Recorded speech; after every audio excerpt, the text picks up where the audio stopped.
Hello, everyone, and welcome. I am Brandon Elrich, and this is Brandon Elrich is So Gay. This is episode 31 of season 1. Before we get started, I want to remind you that this is a reader and listener supported publication, so please become a paid subscriber. If you go to my Substack publication, you can do that at the bottom of this article, or I don't know if it's at the bottom or not, but somewhere on there'll be a subscribe button. I would really appreciate a paid subscription because I am a freelance writer. I don't make a lot of money, and I offer my content for free, but if you like it, I hope you are willing to support it. So I did not record a podcast for this past Friday. I try to do them every Friday. It doesn't always happen, but I've been fairly consistent. Last week, oh, today's Sunday. Okay, so this past week I didn't record it, but I'm doing this one a little late. So the week before that, I was in Maine for a writer's retreat. I somewhat foolishly decided to drive out there, and from here to Maine, it's almost 24 hours. It's 20 some hours, but it ended up being about 24 hours because I added on a stop in New York at Niagara Falls. It wasn't much out of my way. So, since I was driving, I thought it would be a good opportunity since I've never been to Niagara Falls. I thought if I don't do it now, I'm likely not going to do it anytime in the future. And I'm going right by there, basically. And also, there's a friend of mine, another writer, Gerald Sturgill, that lives in upstate New York. And he's not very far from Niagara Falls. So I also visited him on my way out to Old Orchard Beach, Maine. I met up with some other writers. I've been part of this writing group for about a year. We all connected on Medium at that time, and I'm not going to name them all because I'm not even sure I know how many are in the writing group, but not everyone was able to meet in Maine. But Jim Mercurio was the instigator or the planner of this trip, and he and some of his family members were out there.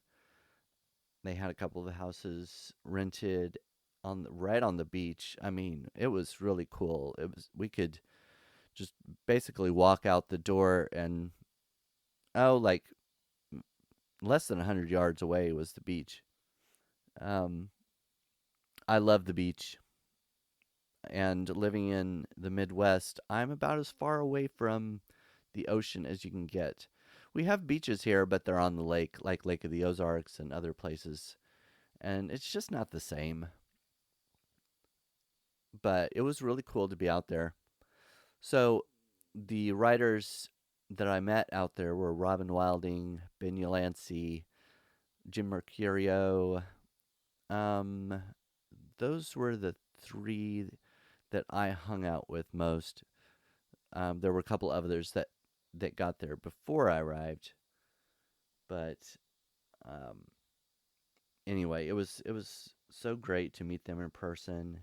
We got to hang out. We walked down to the main part of town. They have this carnival down there. I guess during the tourist season, pretty much the as far as what I could tell, what I've heard, the whole town pretty much kind of shuts down in the off season. But they have this carnival there with a bunch of rides and games and stuff like that, and that was pretty cool. We rented these little three-wheeled cars. They were very small. I I wrote an article about it, and I put some of the pictures on there if you want to check that out. But it was really cool to ride around these little cars. I just rode in the passenger seat. I wasn't really that interested in driving, so Jim drove my car, and Robin and Ben switched on and off driving the other car. But we also rented kayaks and paddled around in the marsh, the saltwater marsh, because it's kind of separated from the ocean by weeds and the marsh, I guess, and but it's still part of the. I mean, it's part of the ocean water, so of course it's saltwater. That was a lot of fun. We did that for about an hour. Went on a little walking trail. That was fun. Um, yeah, basically we hung out. We grilled steak and corn on the cob. Went to the grocery store, got a few other things.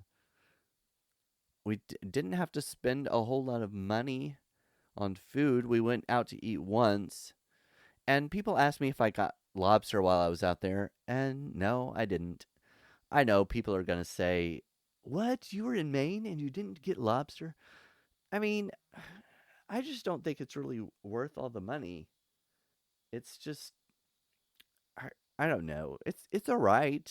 I like it okay. I'm not going to just spend a fortune on it though just to eat lobster, just to say that I had lobster in Maine.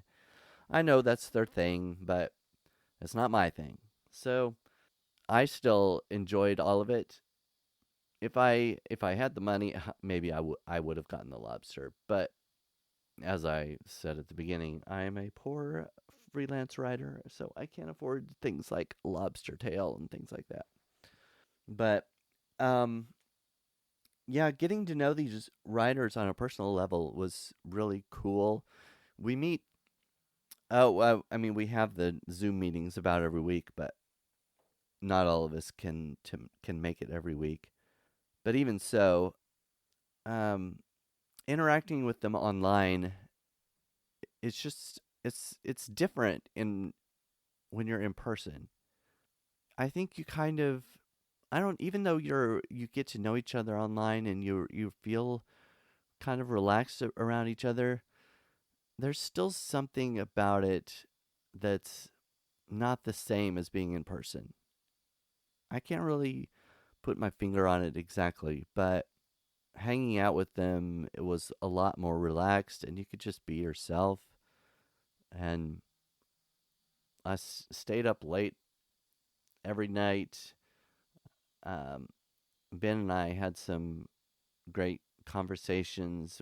We talked for hours for the several days and nights that I was there. It was awesome. We went to the beach and flew a kite.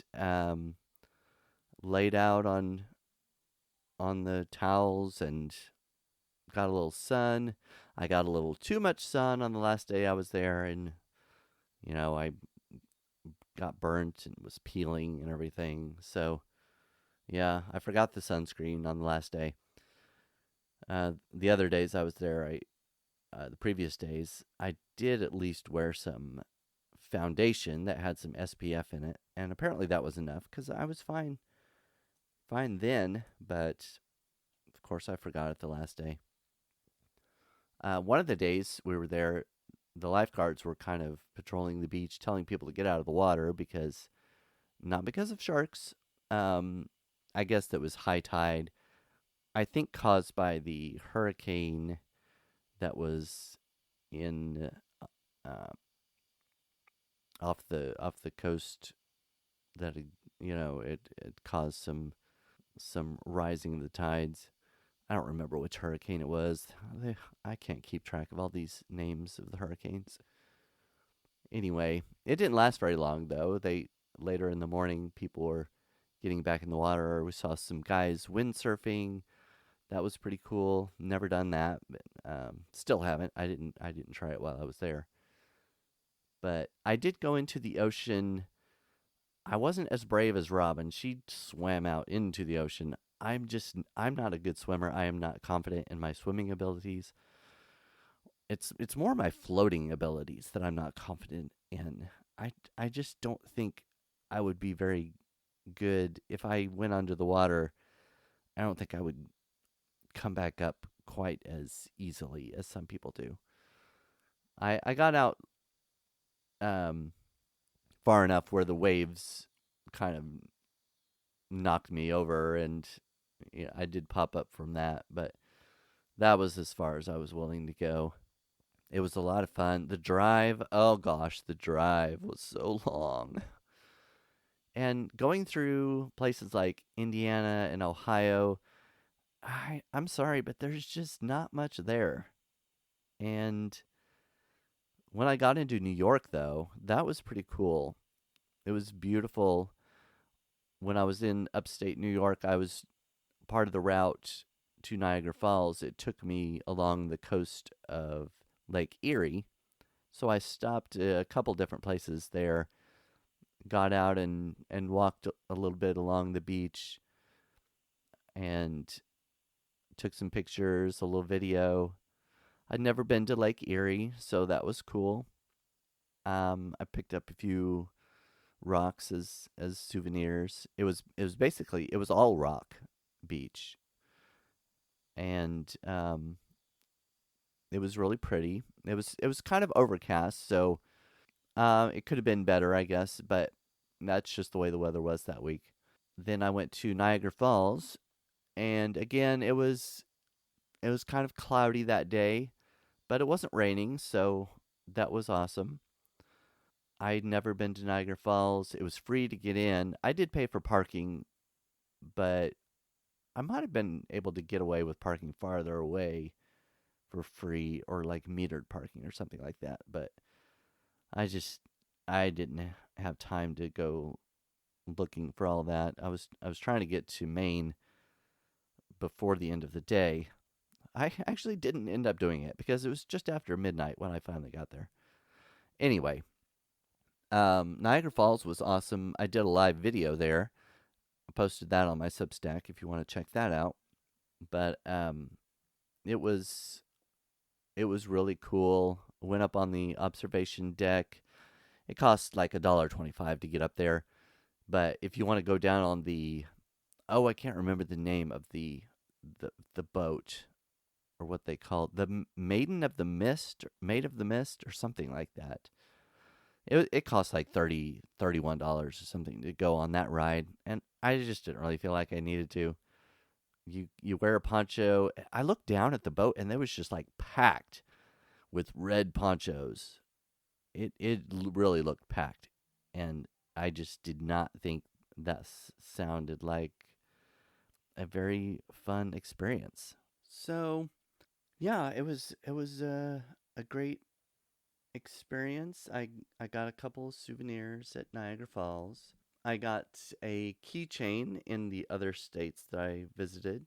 That's the kind of thing I do. Every state I visit, I try to get a keychain, and I've got this backpack and just got a bunch of all the different states keychains I have put on this backpack, kind of as my travel backpack.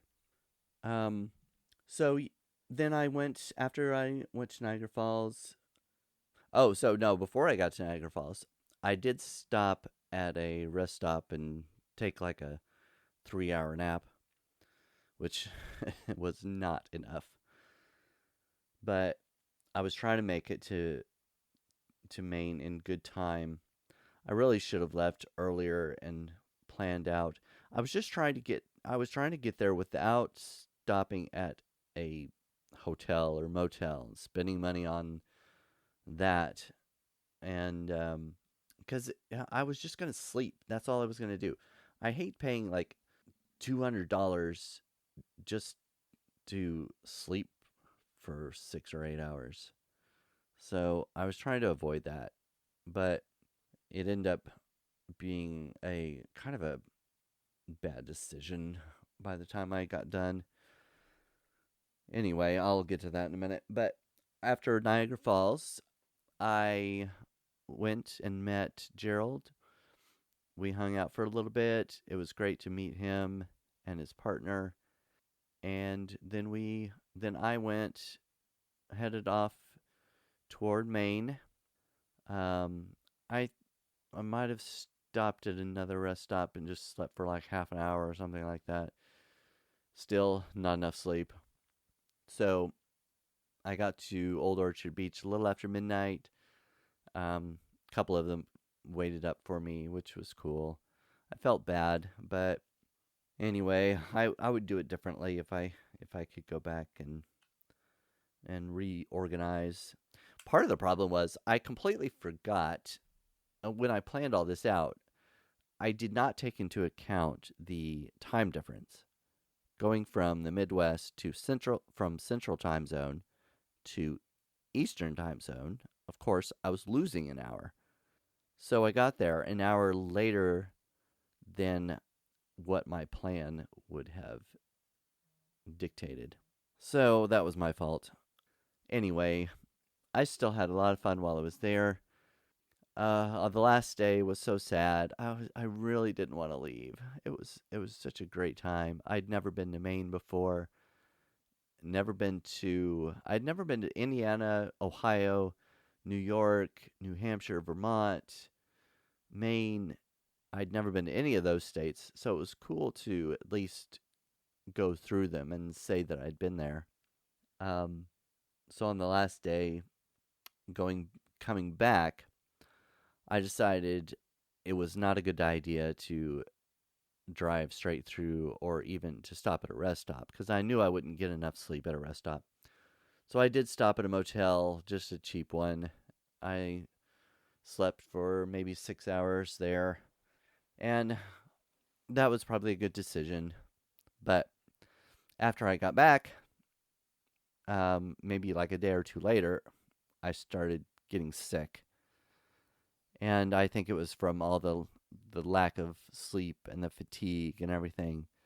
So I've had this cold all week, which is partly why I didn't record this on Friday, because my voice would have sounded even worse than it does now.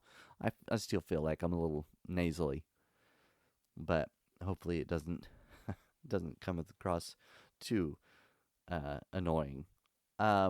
So let's see. Did I miss anything? Um, no, not that I can think of. I think it's awesome to have people that are in the same profession as you, who you can hang out with and talk. We talked about writing, and I did a little bit of writing while I was out there. And of course, I wrote an article about the trip, posted notes about it, took a lot of pictures. It was awesome. A lot of times, we think of a writer as kind of a solitary job, and in a way, it is. But there's also a lot of room for collaboration and working together. And that's something that I've really appreciated with this writing group over the past year. We we talk to each other, give each other ideas.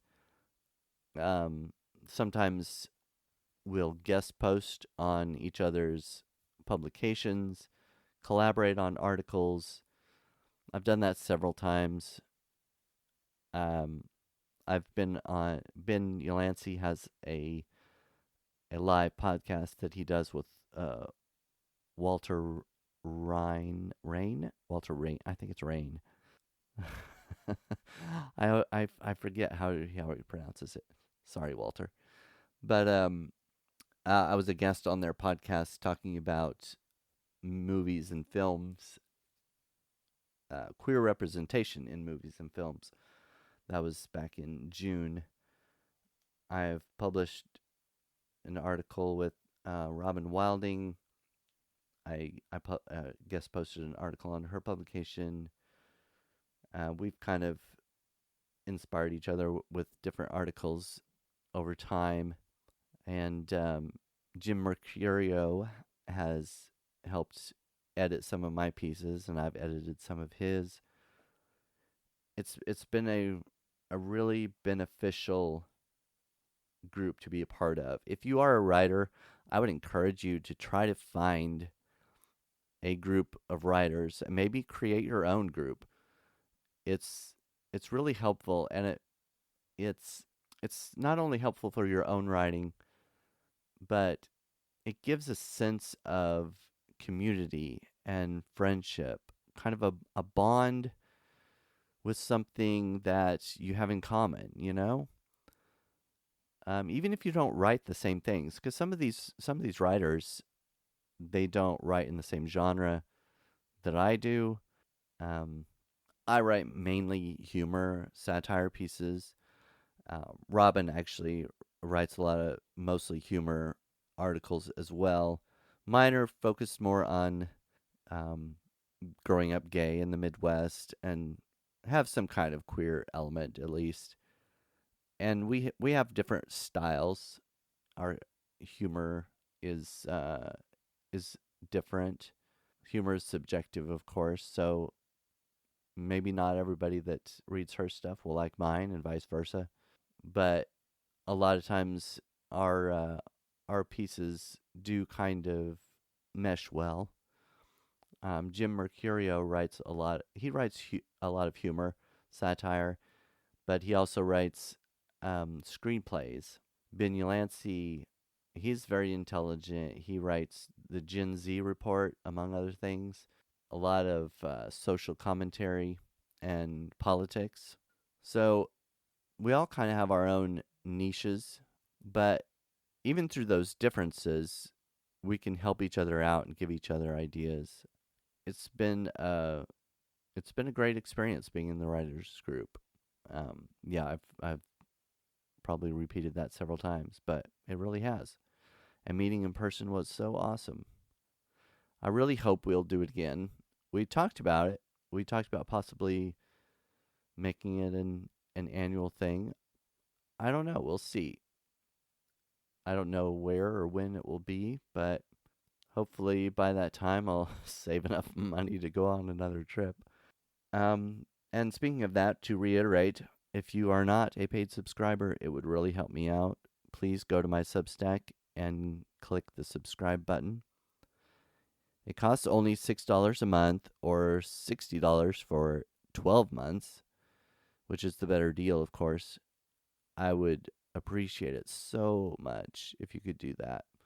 I do have a freelance writing job outside of Substack because I still have to pay my bills. I've got to do something. But it takes up, man, these things take up so much time. Um, I would really like to focus just on Substack. That would really, that would be awesome. So if you have the ability, if you have the means, I would really appreciate that. I can't think of anything else. I was just going to talk about my Maine trip and the writers group. So, yeah, I can't think of anything else that I wanted to go over, but hopefully I'll get back on a more regular schedule now that I'm back from this trip. Oh, I've also been recording some live videos. I've been doing cooking videos. So if you are interested in that, go to my Substack and you can look at my videos. I just did one yesterday where I made a peach sugar scrub and scrubbed it all over my face. It was pretty it was pretty funny. Um I lost my audio partway through. I was mostly done with the program, so it wasn't that big of a deal, but I think I accidentally clicked the mute button when I hit my earbud. Ugh. Oh well, doesn't matter. It was fine. But the the video clip has gotten a lot of views. So I'm really surprised.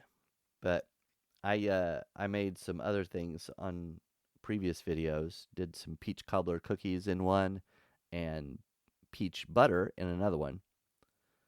If you're interested in any of that, check it out. I plan on doing some more of those cooking videos. I'm going to try to figure out what I'm going to do for this Thursday. That's my plan. I'll look for a good recipe that can be done within the time frame of the video. So if you are on Substack, look for that later this week. Other than that, I can't think of anything else. So I guess I will sign off. I hope you have a great Labor Day weekend. And until next time, say goodbye, Zach.